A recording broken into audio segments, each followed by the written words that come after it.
예수 믿어 구원받았습니다. 저는 예수 믿어 하나님 자녀 되었습니다. 저는 예수 믿어 천국 백성 되었습니다. 하나님이 주신 오늘 최선을 다해 살겠습니다. 말씀을 아멘으로 순종하겠습니다. 아멘. 그런 삶이 되기를 간절히 부탁을 드립니다. 마스크를 써도 아멘 소리는 좀 크게 하시기 바랍니다. 오늘은 평화의 왕 예수님께서 예루살렘 성으로 입성하시는 날을 기념하는 종료주일입니다.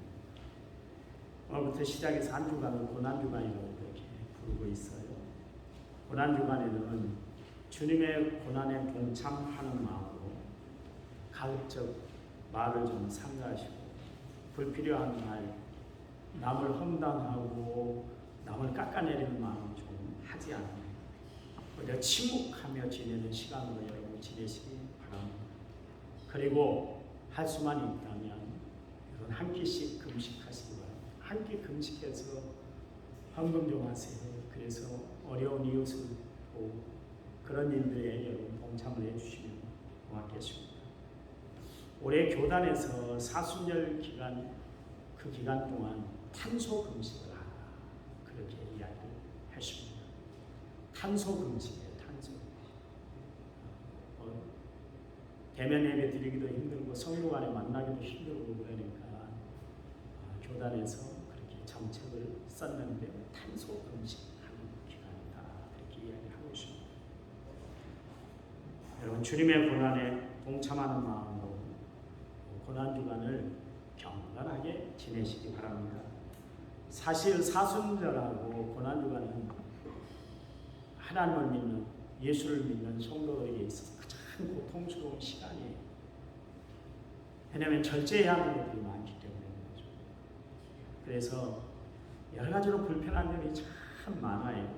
그러나 우리가 예수님의 고난에 예수님의 십자가의 순환에 함께 동참하는 그런 마음을 가지고 정말 이 기간을 보내면 오히려 은혜되는 시간이 될 줄 믿습니다. 고난은 오히려 부활을 준비하는 그런 기간이 되지 않습니까? 그렇잖아요. 오늘이 종료주일인데요. 종료주일을 영어로는 팜 선데이 그렇게 이야기하고 있습니다. 예수님께서 이제 예루살렘 성으로 이렇게 들어가시게 됐는데 사람들이 자기의 겉옷을 벗어 예수님 가는 길에 깔아드렸어요. 그리고 종려나무 가지를 빌어서 예수님 가는 길에 깔아드리고 그 종려나무 가지를 가지고 흔들러 호산나 다윗의 자손이여 한호성을 지르면서 예수님을 환영하는 날, 그날이 바로 종려주일입니다.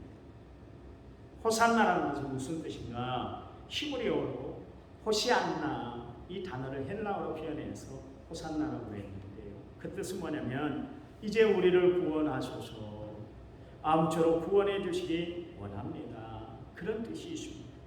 이 말의 기원은 시편 118편 25절의 기원이 되고 있습니다. 거기 뭐라고 했냐면 여호와여 구원하옵소서.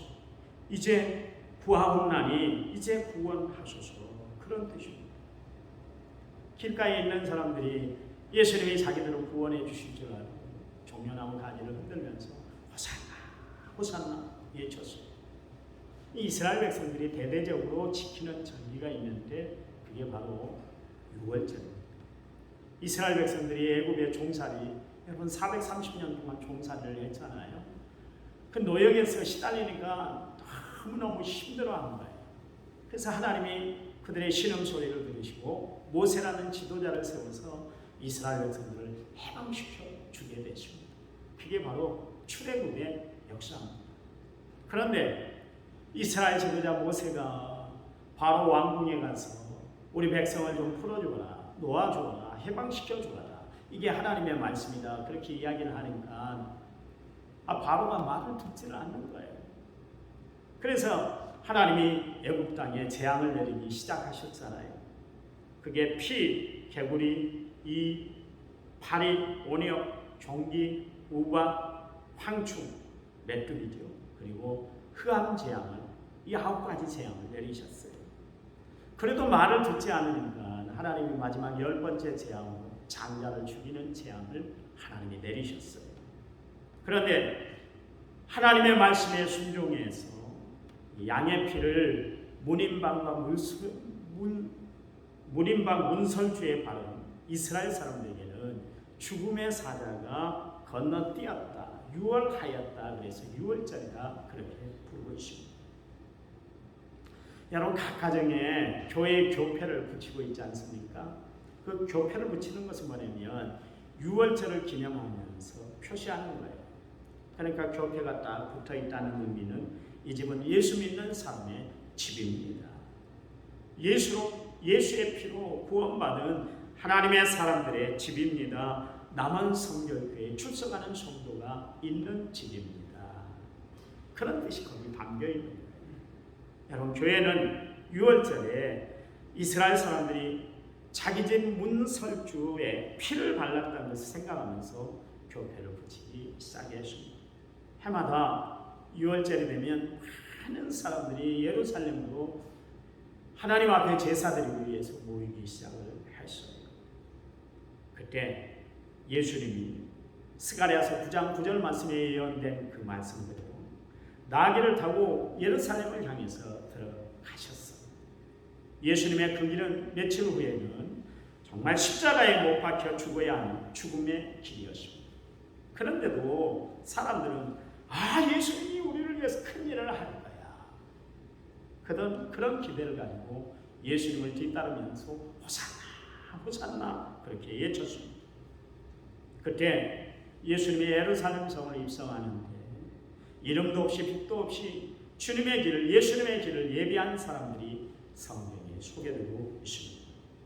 여러분, 성경 마태복음 10장 42절 말씀에 누구든지 제자의 이름으로 이 작은 자 중 하나에게 냉수 한 그릇이라도 주는 자는 내가 진실로 너희에게 이르노니 그 사람이 결단코 상을 잃지 않을 것이다. 그렇게 이야기를 했어요. 예수님이 이 냉수 한 그릇을 건네는 것도 그 상급으로 잊지 않겠다 그렇게 말씀을 하셨죠. 그런데 예수님이 예루살렘에 들어가실 때 냉수 한 그릇이 아니라 예수님을 위해서 모든 것을 다 희생한 사람들이 오늘 성경에 소개되고 있어요. 도대체 그 사람은 어떤 사람인가 살펴보면서 종려 주일에 설교를 가능하려고 합니다. 먼저 나귀를 드린 사람이 있었어요. 예수님이 예루살렘 성에 들어가시는데 가장 큰 일을 감당한 사람이 누구냐면 나귀를 주님에게 아낌없이 드린 사람이에요. 성경에 보면 그에 대한 인적사항이나 그의 이름에 대해서 성경 기록하고 있지 않습니다. 무명의 사람으로 그렇게 소개를 하고 있습니다. 예수님이 나귀가 있는 곳을 아시고요. 또 나귀의 주인이 어떻게 할 것까지 다 아시고 제자를 보냈어요. 그래서 우리가 하나님을 표현할 때 어떻게 표현하냐면 하나님은 전지전능하신 하나님이다. 하나님은 모르시는 것이 없고 못하실 일이 없으신 전지전능하신 하나님이다. 그렇게 표현하고 있습니다. 여러분, 하나님은 우리의 모든 것을 다 알고 계세요. 일거수일투족을 하나님은 다 보고 다 헤아리고 다 역사하신다. 그런 이야기. 예수님이 제자들을 통해서 나귀가 있는 곳에 보냈어요. 그리고 만약 주인이 왜 우리 나귀를 내 나귀를 풀어가고 계십니까? 그렇게 이야기를 하며 주가 쓰시겠다. 그런 나귀를 하라고 했어요. 얼마 후에 심부름을 갔던 제자들이 다시 돌아오게 됐죠. 나귀를 끌고 왔어요. 그 당시에 사람들은 너무나 힘든 상황이었다고 제가 말씀드렸잖아요. 예수님이 활동하다 있을 때는 정말 로마의 지배 아래에 있었기 때문에 모든 것을 다 수탈당하는 그 당시였습니다. 그러니까 무엇 하나 다 귀한 그런 시대였어요. 특별히 나귀는 그 당시 모든 사람들의 생계수단이 됐습니다. 또 수송과 통신의 수단으로 그렇게 나귀가 사용이 됐던 것이죠. 그 옛날 우리의 나라, 여러분, 소 한 마리가 얼마나 귀중했습니까? 소 하나가 모든 일들을 다 감당했잖아요. 달구지를 다루면 짐을 싣고 가고요. 거기다 쟁기를 얹으면 밭을 일구는 일에 사용이 됐잖아요. 또 자녀들이 대학 갈 때 큰 돈이 목돈이 필요할 때 소를 팔아서 대학을 보내곤 했지 않습니까? 그러니까 그 시골에서 소라는 것은 그 가정의 전 재산이나 마찬가지입니다. 나귀는 그 당시 마찬가지입니다. 가장 유용한 짐승 중에 하나였습니다. 그런데 나귀도 어떤 나귀였는가 오늘 성경에 보니까 한 번도 사람이 타본 일이 없는 나귀 새끼였다. 그렇게 이야기를 하고 있어요. 그 나귀 새끼를 달라 주님이 그렇게 이야기하니까 나귀의 주인은 승낙을 해서 주님을 위해서 모든 것을 드렸던 것을 알 수가 있습니다. 이게 쉬운 일이 아니거든요. 그런데 마귀의 주인은 주님이 쓰시겠다 할 때 두말하지 아니하고 내드렸어요. 참으로 헌신의 모델이 되는 사람이지 않나 저는 그렇게 생각합니다. 우리는 곧잘 찬송을 부르지요. 내게 있는 모든 것을 아낌없이 바칩니다. 나의 생명 주께 드리니 주여 받아주시옵소서. 우리가 고백은 그렇게 하지만 우리의 삶은 고백과 다를 때가 참 많이 있다 그런 이야기입니다. 모든 일을 하나님의 영광을 위해서 살아가겠습니다. 빛이 되고 소금이 되기를 원하지만 골치 아프고 손해보는 일에는 슬그머니 빠져버리려고 집어치우려고 합니다. 내가 주님의 도구로 사용하기를 원합니다. 나를 써주세요. 그렇게 이야기하지만 모든 조건이 맞을 때 모든 조건이 좋을 때 그렇게 하겠습니다. 그렇게 할 때가 참 많이 있어요.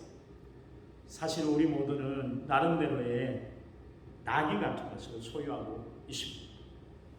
여러분 만약 주님이 여러분에게 오셔서 그 낙이 하나님을 위해서 주님을 위해서 좀 써다오 그러면 여러분 하나님 앞에 드릴 수 있겠습니까? 어떤 사람은 그 나귀가 그의 삶의 전부가 될 것이고 시간이 될 수 있고 돈이 될 수 있고 지식이 될 수 있고 기술이 있을 수 있고 체면일 수 있고 자존심일 수도 있어요. 그걸 주님이 나를 위해서 내어놔라. 그러면 여러분 주님이 쓰세요. 그러면서 여러분 정말 주님을 위해서 드릴 수 있냐? 그러냐? 그래요. 그런데 우리에게 있는 나귀를 주님이 쓰시려고 할 때 아무 조건 없이 아멘 그렇게 순종하고 주를 위해서 모든 것을 드릴 수 있는 믿음의 성도들이 다 되시기 바랍니다. 저는 우리 남한성결교회 성도들이 예수님이 쓰시고자 할 때 내 모든 것을 아낌없이 다 내려놓을 수 있는 내놓을 수 있는 성도들이 되기를 간절히 소원합니다. 하나님은 사람을 들어서 사용하시고 사람을 통해서 역사하셨어요. 여러분 예수님은 제자들을 선택했고 제자들은 또 스데반을 비롯해서 7 지사를 선택을 하십니다. 바울은 디모데와 실라를 선택을 했습니다. 여러분 예수님이 그랬던 것처럼 사도들이 그랬던 것처럼 바울이 그랬던 것처럼 목회자인 저가 기도하고 그 사람에게 있는 나귀를 하나님의 뜻을 위해서 쓰라고 공부할 때가 있어요. 어떤 때는 시간을 내라고 어떤 때는 재능을 바치라고 하고 물질을 내라고 그럴 때가 있어요. 때론 천하고 굳은 일을 하라고 제가 부탁을 드릴 때도 있습니다. 아끼고 귀하게 여기는 것을 하나님을 위해서 쓰라고 그렇게 하기도 합니다. 그러면 어떤 분은 목사님 제게는 그런 것이 없어요. 시간이 없어요. 나는 재능이 없어요. 재주가 젬병이에요. 해보지 않았는데요. 경험이 없는데요. 다른 사람 시키면 안 될까요? 저는 돈이 없어요. 그런 이야기를 하십니다. 그런 때는 제가 돌이켜 생각을 해볼 때가 있어요. 만약 나에게 하나님이 그 모든 것을 원하실 때 정말 나를 위해 나를 쓰시려고 하실 때 나의 것을 요구하실 때 나는 얼마나 아멘하고 하나님 앞에 정말 스스럼 없이 그대로 다 드리고 살았는가 내 자신을 한번 되돌아볼 때가 참 많아요. 오늘 예수님께서 원하셨던 나귀는 짐을 실어받고 사람을 태우는 일에 익숙했던 나귀가 절대로 아니었습니다. 경험이 많은 나귀도 아니었어요. 그 나귀는 아직도 아무것도 해보지 않은 아무도 타보지 않은 경험 없는 그런 새끼 나귀였어요. 그런데 예수님이 쓰시겠다. 그렇게 하니까 나귀의 주인은 더 이상 묻지 않고 주를 위해서 기꺼이 모든 것을 다 드렸던 것을 알 수가 있습니다. 나귀의 주인은 참으로 귀한 사람이었습니다. 또한 예수님이 예루살렘 성에 입성하실 때 이번에는 겉옷을 벗어 예수님을 위해서 드렸던 사람들이 있습니다. 거기 보니까 겉옷을 벗어 나귀 위에 덮고 길에 폈다. 그래, 존경의 표시, 존경의 표시. 그들의 옷은 우리들의 옷과 달라요. 여러분, 우리는 외투를 벗는 것은 우리 안에 몇 가지 옷을 덧입고 우리가 살지 않습니까? 그렇죠? 하나만 껴있는 거 아니잖아요. 저도 양복 벗으면 안에 와이셔츠가 있단 말이에요. 거의 3-4개씩은 다 껴있고 이렇게 지내고. 그런데 그 지역 사람들은, 이스라엘 사람들은 옷이 하나나 아니면 2개밖에 없었어요. 겉옷을 벗으면 속이 다 보이게 되어 있었어요. 얼마나 부끄러운 일이에요. 그렇잖아요. 자신의 실체를 드러내는 것이기 때문에 참 부끄러운 일인데 불구하고 주님을 위한 일이라면 자신의 부끄러움을 여기지 않았다. 그런 이야기예요. 그들은 주님을 위해서 자신의 부끄러움을 생각하지 않았던 거예요. 여러분, 신앙생활하는 우리는 하나님 나라를 소망하며 예수를 바라보고 살아가는 사람들 아닙니까? 그렇다면 우리가 하나님 나라를 위해서, 예수님을 위해서 우리의 겉옷을 벗을 수 있는 그런 신앙의 결단이 있어야 될 줄 믿습니다. 어떤 사람은 지식의 겉옷을 벗어야 됩니다. 신분의 겉옷을 벗어야 됩니다. 머리 숙여 겸손해야 됩니다. 여러분, 체면의 겉옷도 벗어야 됩니다. 제가 군복무할 때 군대 여단장님이 교회 장로님이셨어요. 그분 뭐 이야기하면 여러분 그 12 사태 때 12, 18, 12 그 사태 때 탱크 부대를 보냈던 여단장이 바로 우리 교회 장로님이셨어요. 다 잡혀들어오고 다 그렇게 콩밥을 먹고 다 그렇게 창피를 당했는데 이분은 하나님을 잘 섬기는 탓에 그렇게 탱크 부대를 보내서 서울 수도권을 다 막아버렸잖아요. 그런데도 다 넘어갔어요. 청문회 때도 넘어가고. 참 하나님의 역사가 대단한 것을 알 수가 있는데 이분이 얼마나 겸손했던지요. 별을 하나 단 장군이에요. 여러분 군대 갔다 오신 분은 알 거예요. 별이 어떤 존재인가. 하늘의 별 따기만큼이나 힘들고 별 보기가 참 힘듭니다. 사병들은 웬만해서 1년에 뭐 한 번 보는 것 한 번 정도 봐요. 별 보기가 참 힘든데 이분이 어떻게 하냐면 여호수아 교회입니다. 제가 군대에서 출석했던 교회가 여호수아 군대인데 영내에 있었는데 별 하나 단 장군이 입구에 서가지고요. 축구를 나눠주는 거예요. 축구를 있어서 있는 일이에요. 부관을 시켜도 되고 밑에 있는 부하들을 시켜도 되고 그런데도 불구하고 별 하나 단 큰 무대에서 최고의 장인 여단장 주보를 앞에서 나와요. 그때 그 여단장을 보고 제가 은혜를 받았더니 여러분 우리도 그런 자세, 그런 자세로 섬기고 봉사할 줄 아는 성도가 되어야 할 줄 믿습니다. 또한 나이의 겉옷과 생활의 겉옷을 벗어야 됩니다. 여러분 집안에서는 정말 집에서는 손 하나 까딱하지 않고 살았던 사람이라 할지라도 교회의 구준이라면 낯설게 일할 수 있어야 된다. 그러냐 나이 선배를 따지는 것이 아니고 봉사하고 섬기는 자리에 우리가 있어야 될 줄 믿습니다. 그런가 하면 감정의 겉옷, 체면의 겉옷, 자존심의 겉옷 하나님의 주를 위해서 벗을 수가 있어야 됩니다. 여러분이 예수님 때문에 참고 빌고 웃을 수가 있어야 된다. 그런 이야기예요. 여러분 우리가 겉옷을 벗을 때 예수님이 높여지고 예수님이 드러나게 되는 삶을 살아야 되는 줄 믿으시기 바랍니다. 또한 종려나무 가지를 흔들면서 호산나 했던 사람들이 있습니다. 나귀를 드린 사람, 겉옷을 벗어 길에 깔아드린 사람들, 그리고 종려나무 가지를 흔들며 호산나를 외쳤던 사람들이 있었습니다. 종려나무를 흔들면서 입으로는 호산나. 여러분 이 사람들은 어떤 사람들이요? 예수님을 직간접적으로 다 경험했던 사람들이었습니다.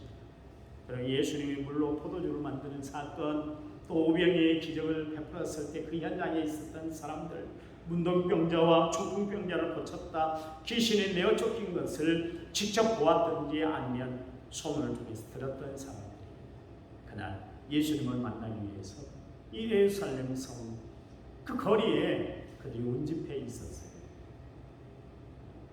여러분, 그들은 예수님을 로마의 정치에서 해방시켜줄 메시아, 높은 세금의 경제적인 압박에서 해방시켜줄 지도자로 식민지인들의 한숨과 탄식의 그 불안한 사회에서 해방시켜줄 혁명자로 그들은 기대를 하고 있었습니다. 그래서 호산나, 우리를 구원해달라고 그들은 예수님을 영접하고 있었습니다. 그런데 봐보세요. 이들은 어떻게 됐습니까? 예수님이 돌아가실 때, 십자가를 지시게 됐을 때 가야바 법정에 끌려갔잖아요. 그리고 감방에 갇히게 되었습니다. 그런 예수님의 연약한 모습을 보고 그들은 실망하고 말았어요. 여러분, 예수님이 예루살렘 성에 입성하실 때 종려가지 나무를 흔들면서 한화도 많은 군중들이 필라도 법정에서 유월절 특사를 선택해야 할 문제가 닥쳤을 때 그들은 바나바를 선택하고 예수님을 십자가에 못 박으라고 그렇게 큰 소리를 외쳤던 사람들이었던 것을 알 수가 있습니다. 그러자 예수님의 가장 아끼던 제자들까지도 예수님이 순환을 당하고 고통을 당하니까 다 제 살 길을 찾아서 뿔뿔이 다 흩어져 버렸던 것을 알 수가 있습니다. 여러분, 있어야 할 자리, 예수님의 고난의 자리에 예수님은 혼자 계시고 말았다, 그런 이야기입니다. 같이 있어주고 아파해주고 눈물을 흘려야 할 그 자리에 예수님을 홀로 두게 만들었다, 그런 이야기. 우리는 나귀를 드렸던 이름 없는 그 사람, 겉옷을 드렸던 그 사람들처럼 예수님께 직간접적으로 그렇게 헌신할 수가 있습니다. 그러나 입으로만 떠드는 군중 속에 한 사람이 되어서는 안 되고 개인적으로 예수님을 만나는 체험이 있어야 된다, 그런 이야기예요. 여러분, 우리가 걸어가는 믿음의 길은 기쁨과 환희가 넘치는 길은 아니에요. 십자가의 길, 어떻다고 그래서 외롭고 무거웠던 길이라고 그러십니다. 여러분, 주님 가신 길, 십자가의 길은 즐겁고 좋은 길이 아니에요. 그렇다고 해서 낭패와 실망만 있는 길이 아니에요. 가지 못할 길이 아니에요. 하나님이 함께 하실 때 우리는 기꺼이 걸어가는 은혜의 길이 되는 줄 믿으시기 바랍니다. 그 길을 걸어갈 때 우리는 영생의 시온의 대로가 활짝 열리는 축복의 삶이 우리에게 있는 줄 믿으시기 바랍니다. 하나님이 오늘 종려주의를 보내는 우리에게 원하시는 것이 뭘까요? 두 가지. 제가 꼭 목사님들에게도 하는 이야기, 우리 성도들에게도 이야기를 했습니다. 여러분, 예수님을 통해서 우리는 두 가지 성품을 발견할 수 있어야 합니다. 첫 번째는 겸손, 두 번째는 순종. 예수님은 겸손하셨어요. 누가 뭐라 그래도 예수님은 그저 겸손하셨어요. 예수님을 향해서 사람들이 침을 뱉고 머리에 가시면류관을 씌워서 예수님의 피를 흘리실 때도, 예수님의 채찍을 맞으실 때도, 사람들의 조롱거리가 될 때도 예수님은 일체 반응하지 않으셨어요. 왜 그랬을까요? 예수님은 너무나 겸손하신 분이었기 때문에 그래요. 여러분, 예수님을 가장 닮은 사람은 어떤 사람일까요? 겸손한 사람이요. 예수님이 가장 좋아하는 사람은 어떤 사람일까요? 겸손한 사람이요. 그래서 하나님은 겸손한 자를 구원하시면 교만한 사람은 하나님이 미워하신다고 했잖아요. 여러분, 예수님, 날 위해 십자가에 못 박혀 돌아가신 예수님을 바라보면서 날마다 겸손한 신앙생활에 나가는 성도들이 되시기를 간절히 부탁을 드립니다. 예수님 보세요. 얼마나 겸손하셨던지 나귀를 타고 예루살렘 성에 입성하셨잖아요. 백마를 타고 입성한 것도 아니고 가마를 타고 입성하신 것도 아니고 나귀 새끼를 타고 예수님은 예루살렘 성에 입성하셨어요. 또한 예수님의 성품 중에 하나가 뭡니까? 순종입니다. 예수님은 하나님의 말씀에 전적으로 순종하셨어요. 겟세마네 동산에 올라가셔서 기도하실 때 그 십자가의 고난, 십자가의 멸시, 십자가의 천대 그게 너무나 크다는 것을 알아서 할 수만 있거든 이 잔을 내게서 옮겨주세요. 하나님 앞에 기도하셨는데 이내 나의 뜻대로 마시고 하나님 뜻대로 되어지기를 원합니다. 그러면서 십자가를 받아들였어요. 왜 그랬을까요? 예수님은 순종의 모델이 되시기 때문에 그렇습니다. 예수 믿는 사람들은 꼭 세 가지 성품을 갖고 있어야 되는데 순종하는 성도가 되고 복종하는 성도가 되고 순명하는 성도가 돼야 돼요. 여러분 하나님의 말씀이라면 끝까지 순종해야 돼요. 하나님이 어떤 말씀이라도 오늘 복종해야 돼요. 하나님이 우리에게 명령하시면 우리의 목숨까지도 주님 앞에 드릴 수 있는 순명하는 성도들이 되어야 할 줄 믿습니다. 여러분 이 종려주일 그리고 고난주간 동안 꼭 기억하세요. 예수님의 겸손을 본받는 기회가 되시기 바랍니다. 예수님의 순종을 뒤따르는 성도들이 되시기 바랍니다. 그래서 하나님의 일들을 이 땅에 이루셨던 예수님처럼 하나님이 이루시고자 하신 일, 이 땅에 이루어드리는 믿음의 성도들이 되시기를 간절히 부탁을 드립니다. 이번 한 주간 내일부터 토요일까지 꼭 새벽 예배 참여 부탁드립니다. 하나님 감사해요. 늘 주를 바라보고 하나님을 의지하고 십자가를 바라보며 살아가는 주님 겸손하셔서 나귀를 타고 예루살렘 성에 입성하셨습니다. 예수님 순종하심으로 십자가에 못 박혀 죽으셨습니다. 다 우리를 위해서 하나님이 이루신 일인 줄 믿습니다. 우리도 예수님의 제자된 우리도 예수님 모습을 본받고 살아가는 저희들에게 도와주셔서 겸손하게 하시고 순종하게 하셔서 저희들을 통해서 하나님의 뜻이 이루어지는 놀라운 역사가 나타나게 하여 주시옵소서. 이제는 길이요 진리요 생명 되신 우리 주 예수 그리스도의 은혜와 하나님 아버지의 지극하신 사랑과 성령님 위로교통은혜 충만한 역사가 오늘 말씀을 받고 예수님처럼 살겠습니다. 결심결단이 이룬 모든 성도들 위에 이제부터 영원토록 함께 하시기를 간절히 축원하옵나이다. 아멘.